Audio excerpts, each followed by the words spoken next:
See my natural glow, my natural dew? Because it's kind of hot and humid in here. Would you like to be in my video, Jaguar? Or are you just gonna sit there and watch me? Hi.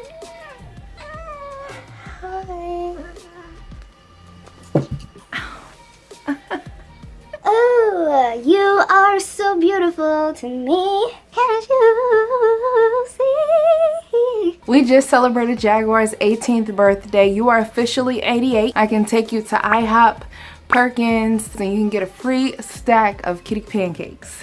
Hey cake nieces, it's Marisha. Today I have a really cute cake to show you guys. I was asked to make this Sofia the First inspired birthday cake. It was a really cute cake. It's a two-tiered cake. It was made to look similar to Sofia's dress. It's actually a dress cake, a two-tiered dress cake. And it's a headless dress cake. There's nothing cuter than that. She looks like she's definitely ready for the ballroom. She's ready for that first date. Yeah, so this is definitely a good date video, a date cake. Yeah, if you haven't done so yet, subscribe to the channel, press on the notification bell. It sounds like this. And then let's get started. I'm going to be using a 6 and 8 inch. We're going to work with our 8-inch cake. This is at least 6 inches in height. It's about 3 delicious layers of vanilla cake with dulce de leche in between, and it is fully frosted and just came out of the refrigerator. So to make Sofia's dress, I'm going to apply my fondant. You want to make sure that it's smooth on top. You're going to create ruffles. So you're basically just laying that white fondant over the top of the cake, add some movement to it. You want to make it look like, oh, this just kind of fell this way. Let's just enhance it a little bit. It's not actually her, it's just her dress. So it's almost like a ghost dress, if you will. Make the ghost dress just look like it was dancing in the wind.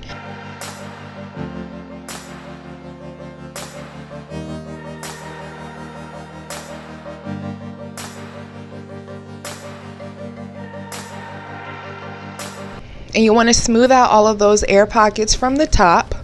It doesn't really matter for me, however, because you'll see what I mean in a second.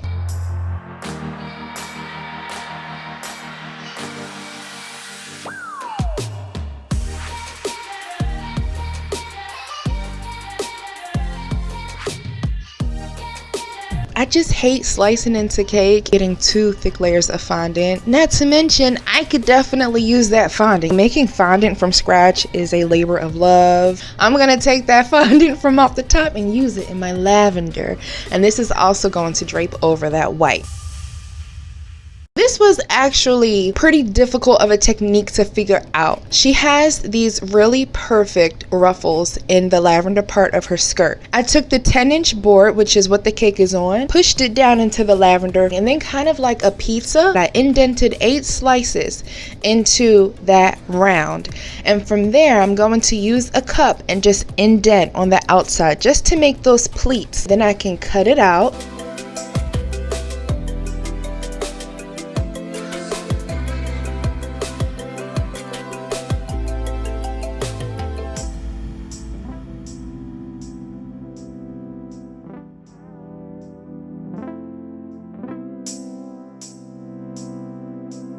You can even smooth out those creases if you would like with another piece of fondant, and then I'm going to roll that on top of the 8-inch cake.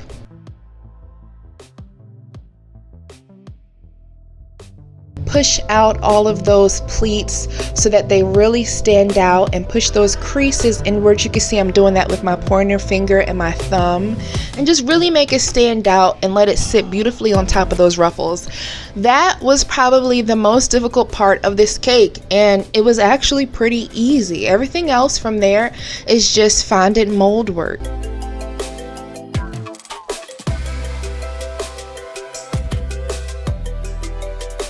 I'm adding in my bubble tea straws, and these are what I use as dowels. I use 5 of them. You want to take 1 straw, stick it into the cake, cut it so that it is flush with the surface, and then cut the other 4 with that 1 straw. You don't want to put each one into the cake and cut it individually, because if your cake isn't perfectly level, then you're going to have some issues.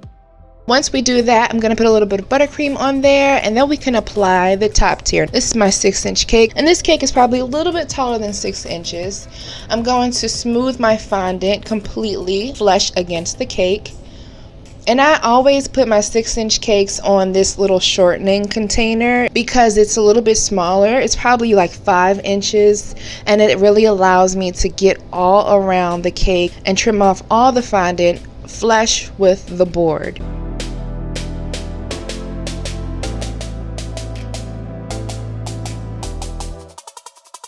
So that's going to go right on top of the 8-inch cake. Once again, this is fresh out of the refrigerator, so everything is nice and solid for me to work with. This cake is going to get like a little fondant plate for a name. And yes, it is crooked. And then when I turned the camera off and actually backed up and looked at it, I fixed it. I adjusted it. So you'll see that later.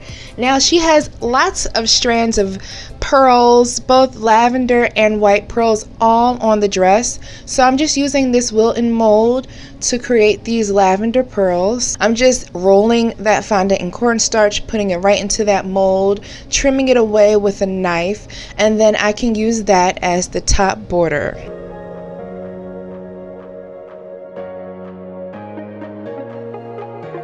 This lavender is more of a purple. It's actually a darker shade than the lavender that we used previously.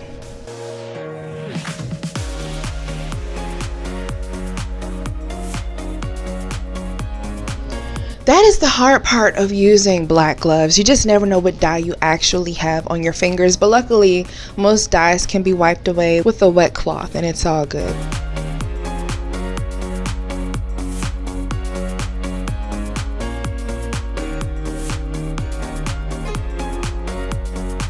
And now I've purchased this bow mold from off of Amazon, and I'm using the largest bow on here, that darker purple again. But I wasn't crazy about the mold. It's a little bit softer. Wilton's, as you can see, was nice and stable and stern. It was easier to use, but it worked for the situation.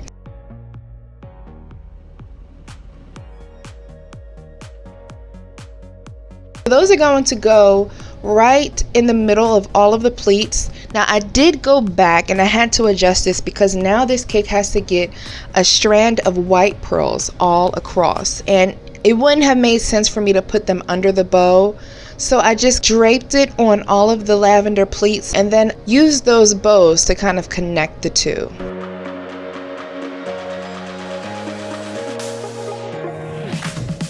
It is such a relief when you realize that your fondant isn't fully stuck to the first layer of fondant yet, so that you can make all of those little adjustments.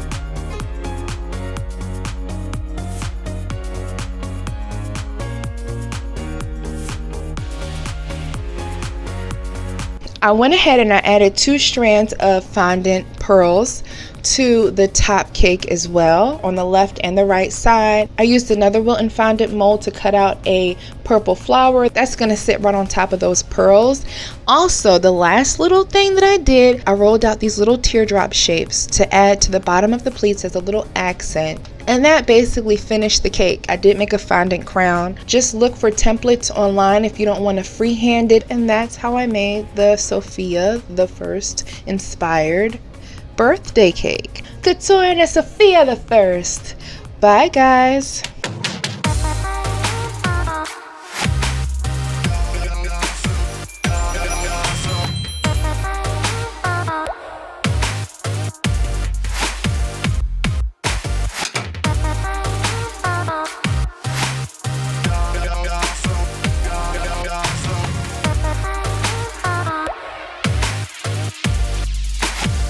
Sofia the Second. What's wrong with being second? Why couldn't she be Sofia the Second? It can set you up to have a competitive attitude at a very young age. I would like to see a Sofia the Second, you know, maybe a Theo the Third. There has to be something for everybody. I hope that you guys enjoyed this video. This was an adorable cake.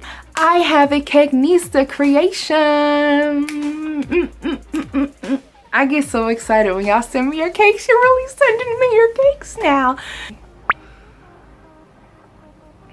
She did her own version of my oodles and noodles cake. The world calls it ramen. I still don't know what that word means. She did like a vegetarian oodles and noodles cake. It is so cute. I don't know what the rectangles are, because to me it looks like those wafer cookies, but I'm sure it's something really delicious. If you're watching this, let me know down below what that is, girl, because I think it's cute, whatever it is. She's got mushrooms on top of hers. She's got her egg. It's a whole vegan situation on there. Thank you so much for tagging me on Instagram at Marishas_Couture_Cakes. And if you would like to send your cake in to me, just tag me on Instagram and I'll find it. I'll find it, okay? Well, you gotta send it and then I'll see it. You see how that works? So I hope that you guys enjoyed this video. Bye, cake nieces.